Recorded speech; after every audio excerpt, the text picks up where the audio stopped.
Hi friends, very good morning to everyone. Now we are discussing about how to deposit USDT into Bitmart. Okay, so I will explain in Telugu.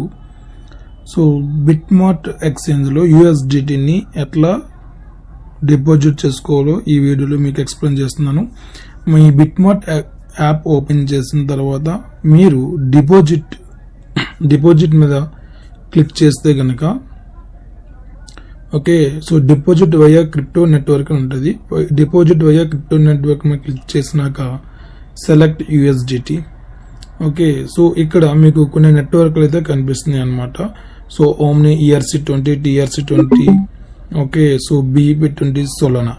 మీరు BEP20 select చేసుకోండి, ఎందుకంటే BEP20 అనేది lowest transaction fee. Okay, so our Kibo coin also BEP20 chain మీద అయితే so work అవుతుంది. ఇప్పుడు BEP20 మీద click చేసిన తర్వాత కన్ఫర్మ్ కొట్టండి. మీకు ఇక్కడ QR కోడ్ అయితే డిస్ప్లే అవుతుంది. సో ఇక్కడ QR కోడ్ని స్కాన్ చేసినా పర్లేదు, ఇక్కడ వాలెట్ అడ్రస్ అయితే ఇక్కడ కనిపిస్తుంది. ఈ అడ్రస్ని కాపీ చేసుకోండి. సో ఇదైతే కాపీ అయింది. నేను నా బైనాన్స్ నుంచి సో డిపాజిట్ విత్డ్రా చేసి ఇదే అడ్రస్కి నేను పంపిస్తున్నాను అనమాట. సో ఓకే, ఇక్కడ BEP20 సెలెక్ట్ చేశాను. నేను transaction fee okay withdrawal amount minimum $2 అని పంపించుకోవచ్చు. సో నేనైతే $10 అని పంపిస్తున్నాను. సో విత్డ్రా చేస్తున్నాను అనమాట. విత్డ్రా చేసినాక కన్ఫర్మ్ చేయండి. సో ఇక్కడ అథెంటికేషన్ అయితే అడుగుతుంది. అథెంటికేషన్ 928607.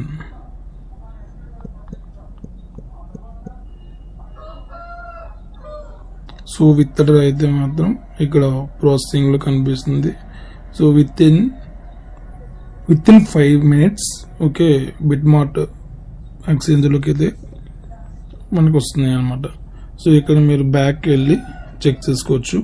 USDT మీద క్లిక్ చేసి హిస్టరీ మీద క్లిక్ చేస్తే కనుక మీకు ఇక్కడ డిపాజిట్స్ ఏమైనాయని చూపిస్తుంది.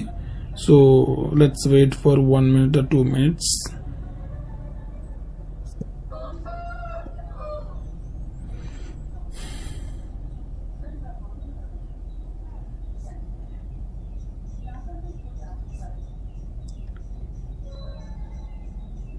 ఇంకా ప్రాసెసింగ్ అయితే చూపిస్తుంది. So let's wait for 2 minutes. BEP20 use చేసుకోవడం వల్ల దానివల్ల యూజ్ అయ్యేది ముందు ఏంటంటే సో ప్రజెంట్ ఉన్న నెట్వర్క్స్ మీద అయితే కనుక చెక్ చేసుకుంటే అన్ని నెట్వర్క్ల కంటే తక్కువ ట్రాన్సాక్షన్ ఫీజు అయితే BEP20 ఉంది కాబట్టి సో BEP20ని మ్యాక్సిమం ప్రిఫర్ చేసేలా చూసుకోండి.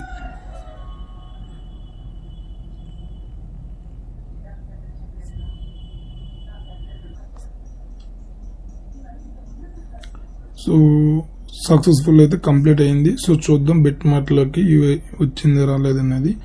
చూడండి ఇక్కడ నాకు నేను $10 విత్డ్రా చేస్తే 9.67 అయితే మాత్రం నా దీంట్లోకి వచ్చినాయి. ఓకే, సో ఇది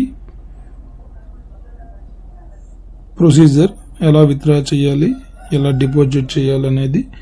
సో మీకైతే ఇది చాలా హెల్ప్ఫుల్గా అయితే ఉంటుంది అనుకుంటున్నాను.